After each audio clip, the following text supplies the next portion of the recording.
పూర్తి నేస్తాలైన శ్రీరుద్ర వారి మట్టి గణేశ విగ్రహాలు ఇప్పుడు అన్ని రత్నదీప్ స్టోర్స్ లో లభ్యం. త్వరపడండి. నమస్తే, నేను Keshav. Welcome to Suman TV.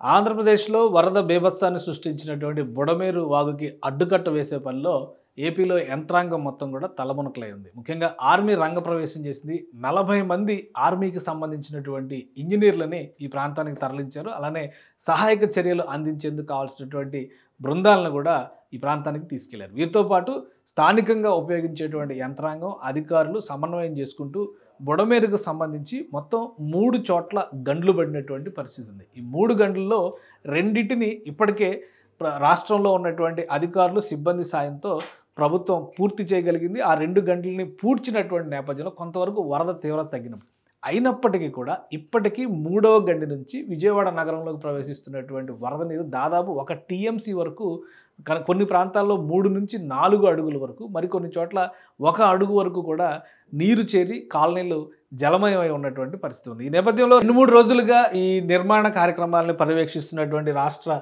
జలవనరుల శాఖ మంత్రి నిమ్మల రామానాయుడు అక్కడే ఉన్నారు. 3వ గండి పూడ్చే వరకు కూడా ఆయన ఆ ప్రాంతాన్ని వదిలి బయటకు వచ్చేటువంటి ప్రసక్తి లేదంటూ రాత్రిపూట వర్షం పడుతున్నప్పుడు కూడా అక్కడే ఆయన మకాం వేసి పనులు పర్యవేక్షిస్తున్నటువంటి పరిస్థితి.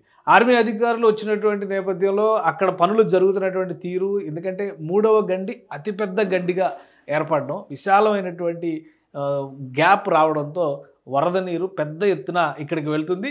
సో దీన్ని ఏ విధంగా పూడ్చిపెట్టాలనేటువంటి దానికి సంబంధించి టెక్నికాలిటీస్ని దృష్టిలో పెట్టుకుని 40 మంది ఆర్మీ నిపుణులు ప్రస్తుతం దీన్ని సమన్వయం చేస్తున్నారు. వీరితో పాటు ఇప్పుడు మరొక విషయం ఏంటంటే, ఈ మొత్తం వ్యవహారం అంతటినీ కూడా పర్యవేక్షిస్తున్నారు రాష్ట్ర మంత్రివర్గం. అంటే కమాండ్ కంట్రోల్ని ఏర్పాటు చేశారు. కమాండ్ కంట్రోల్కి సంబంధించి అక్కడ పనులు జరుగుతున్నటువంటి తీరుని కమాండ్ కంట్రోల్లో మంత్రులు నారా లోకేష్ ఆధ్వర్యంలో అనగాని సత్యప్రసాద్, అలానే పయ్యావుల కేశవ్, గొట్టిపాటి రవికుమార్ వీళ్ళందరూ కూడా అక్కడి నుంచి సమన్వయం చేస్తున్నారు.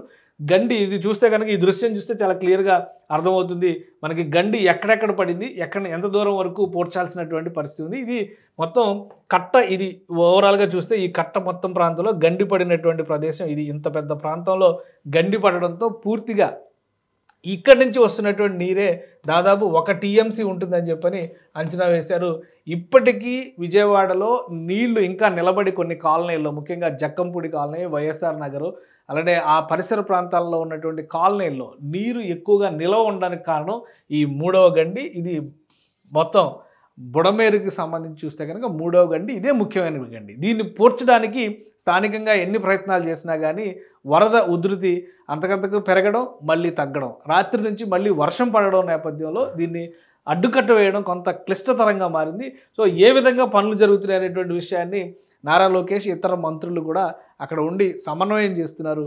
సో ఆర్మీ బృందాలు ఎంటర్ అయ్యి 40 మంది ఇంజనీర్లను ఉపయోగించడం ద్వారా ముందుగా మట్టితో పూడ్చేదానికి, ఇసుక బస్తాలతో పూడ్చేదానికంటే కూడా భారీ కార్రాయితో ఆ రాళ్లని ముందు దానిలో నింపడం ద్వారా నీటికి అడ్డుకట్ట వేసి ఆ తర్వాత ఆ నిర్మాణాన్ని బండ్ రూపంలో పూర్తి స్థాయిలో ఒక ట్యాంక్ బండ్ ఎట్లయితే కడతారో అలాంటి రివర్ బండ్ ఏర్పాటుకు కావాల్సినటువంటి సన్నాహాలు అక్కడ చేస్తున్నట్టుగా సమాచారం ఉంది. పనులు జరుగుతున్నటువంటి తీరుని ప్రభుత్వం ప్రత్యేకంగా పర్యవేక్షిస్తుంది. దీనికి కావాల్సినటువంటి సమన్వయ బృందాలను కూడా ఇప్పటికే అక్కడికి పంపించారు. సో ఈ పనులు జరుగుతూనే ఉంటాయి. వీటితో పాటు బాధిత ప్రాంతాలకి ముఖ్యంగా నిత్యావసరాలు సరఫరా చేసేందుకు ఒక భారీ ఏర్పాట్లని ఆంధ్రప్రదేశ్ ప్రభుత్వం చేసింది. ఆయా కాలనీలకు సంబంధించి బియ్యం కావచ్చు, మంచి నూనె కావచ్చు, ఇంకా ఇతర అవసరాలు, వంట చేసుకోవడానికి కావాల్సినటువంటి నిత్యావసర వస్తువులన్నింటినీ కూడా పెద్ద ఎత్తున రాష్ట్ర ప్రభుత్వం జలమయం అయినటువంటి కాలనీలకి తరలిస్తున్నారు.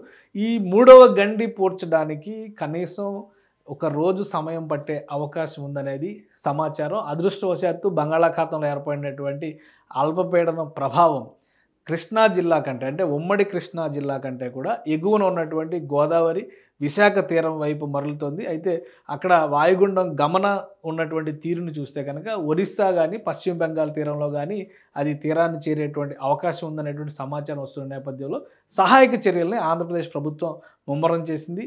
3వ గండి పూడ్చిన తర్వాత దాదాపుగా విజయవాడలో అన్ని ప్రదేశాలు కూడా జలమయం నుంచి కాపాడేటువంటి అవకాశం ఉంది. ఇప్పటికే నీటి తీరువ తగ్గిపోయినటువంటి ప్రదేశాల్లో క్లీనింగ్ ప్రాసెస్ని మొదలుపెట్టారు. పెద్ద ఎత్తున, అంటే 150 వరకు ఫైర్ ఇంజన్లను, రాష్ట్ర వ్యాప్తంగా ఉన్న ఫైర్ ఇంజన్లను తెప్పించి వాటి ద్వారా నీరు చిమ్ముతూ రహదారుల దగ్గర నుంచి నీట మునిగి 1వ అంతస్తు వరకు నీట మునిగినటువంటి భవనాలన్నింటినీ కూడా శుద్ధి చేసే పనిలో ప్రస్తుతం అధికార యంత్రాంగం నిమగ్నమైంది. ఇక 3వ గండి మాత్రమే, బుడమేరుకు సంబంధించిన 3వ గండి మాత్రమే ఒక ప్రధాన ఆటంకంగా ఉంది కాబట్టి శరవేగంతో యుద్ధ ప్రాతిపదికన దాన్ని పూడ్చేందుకు కావాల్సినటువంటి ప్రణాళికల్ని ఆర్మీ సహాయంతో ఏపీ సర్కార్ ముందుకు తీసుకెళ్తోంది.